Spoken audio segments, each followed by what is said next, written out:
Hello everyone, welcome back to my channel. This is Teacher Luis, your mommy tutor. Today I will be discussing about changing decimal to percent. Okay, in my previous videos, we studied about changing fraction to decimal. So this time I will be changing decimal to percent. So, in changing decimal to percent, there's only one rule that you need to remember, and that is when changing decimal to percent, you just have to move the decimal point from this side to this 2 times. Okay, so from left to right. So, you are going to change the decimal 2% by changing or moving the decimal point 2 times, okay? 2 times only. And then after you move the decimal point 2 times, you're going to write the percent sign. Okay? So, yun lang. I repeat. So, when we change decimal to percent, ang gagawin mo lang, i-move mo yung decimal point to the right. Okay? Forward. How many times? 2 times. Pagkatapos nun, you are going to write the percent sign and that's it. Okay? So, to understand it better, let us try to answer the following example. Okay? So, as I have said a while ago, change decimal to percent, magmo-move ka decimal point 2 times. Okay? So, 2 times to the right. So, since nag-move na tayo 2 times to the right, so ang magiging sagot dito, the answer will become 18.2. And then after, we are going to write the percent sign. Okay? Next, 3.051. So, again, we have to move the decimal to this side. Okay, 2 times. So, 1, 2. Okay, so the new decimal will be here. So, if we're going to write that, that will be 305.1. And then after, write again the percent sign. Next, what if pa ganito? What if it's fraction? So, in my previous lesson, we studied about changing fraction to decimal. Okay, so since the fraction, the denominator is 10, it says that if there's only 1 0, meaning you have to move the decimal point, move to this side once. Okay, so there's only 1 decimal. So, if you're going to write this fraction to decimal, magiging 0.3 siya. Now, after we move or we change this fraction to decimal, hindi pa yan yung sagot. But instead, we still have to move the decimal 2 times to the right. So, magmumove tayo, 1, 2. So, eto na yung bagong decimal natin. And since walang number dito, we have to put 0 here. So, the answer here in percent sign, is 30%. Okay? Next, what if we have this kind of fraction naman, 2 and 1/9? Again, I discussed this already in our previous videos and it says that if the denominator is 9, anong gagawin natin? Ibig sabihin, the answer in decimal is with the line on top, meaning it is repeating and non-terminating. Repeating and non-terminating means it's continuous and the number keeps on repeating and repeating. Okay, and since there's only 1 9, meaning there's only 1 decimal point here that is repeating. So if we're going to write this in decimal again, we are going to have 2.1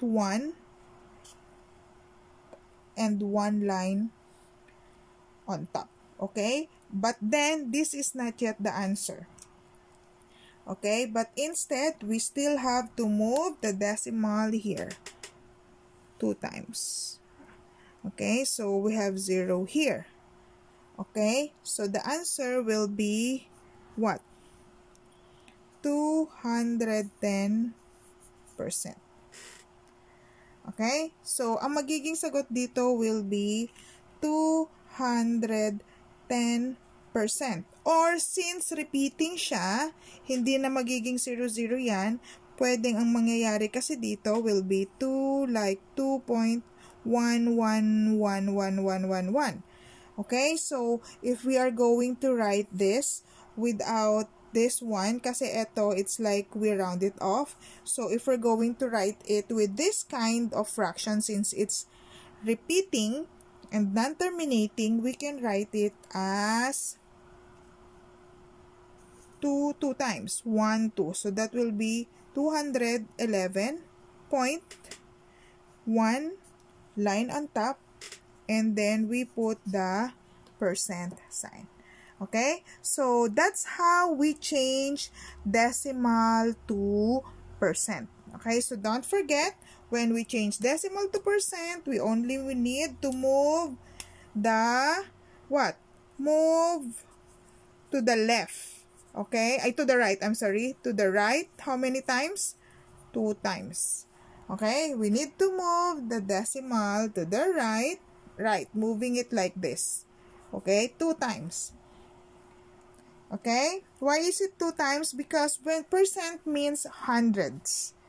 Okay, it's like saying hundreds or hundreds. So percent. So 100 has 2 decimal movement because there's 2.2 zeros on there. Sorry.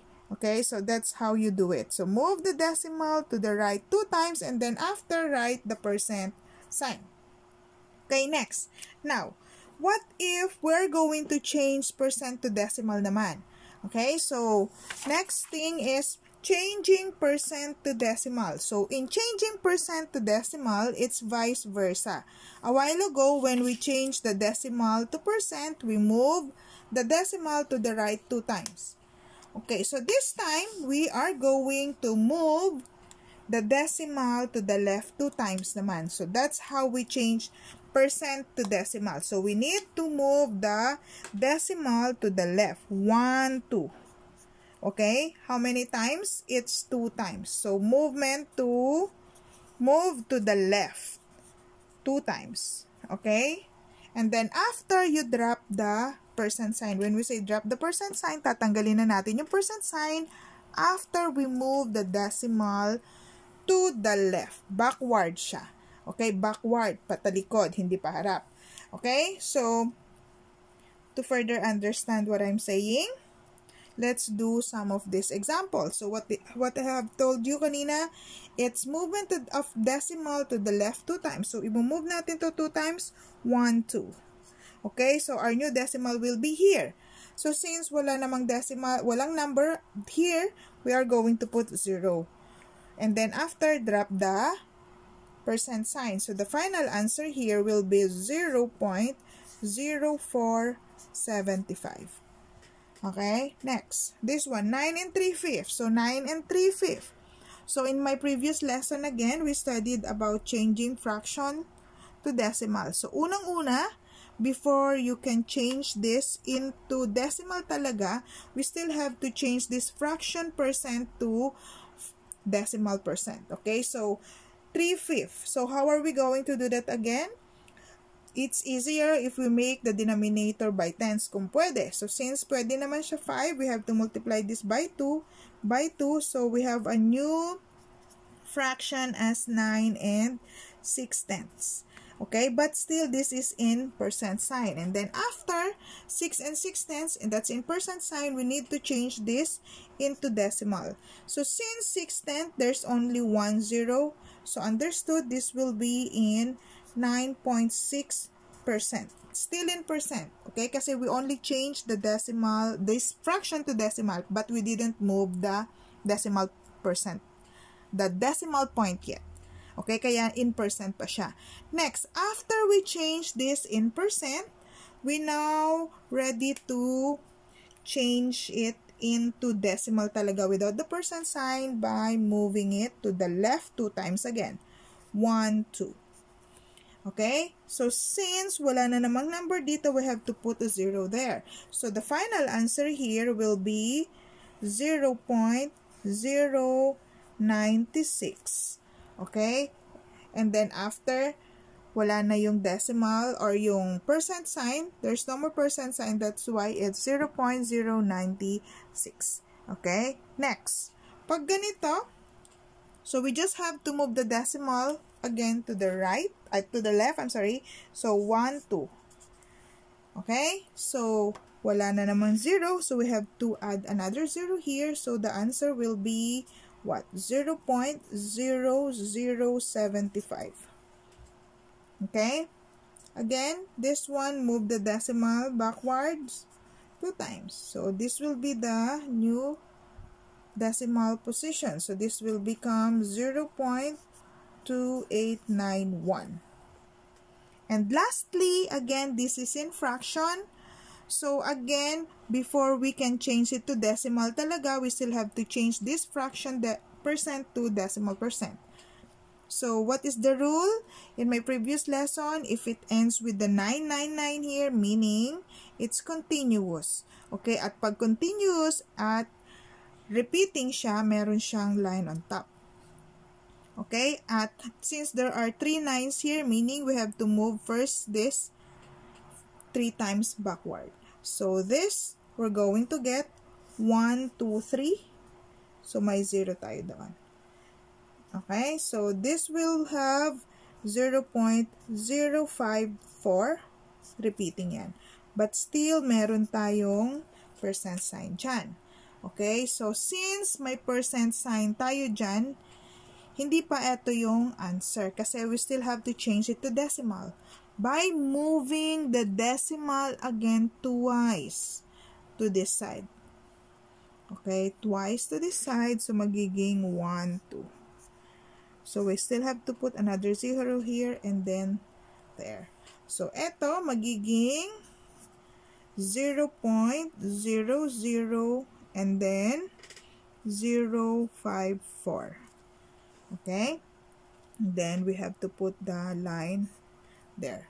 So, that's how we change percent to decimal.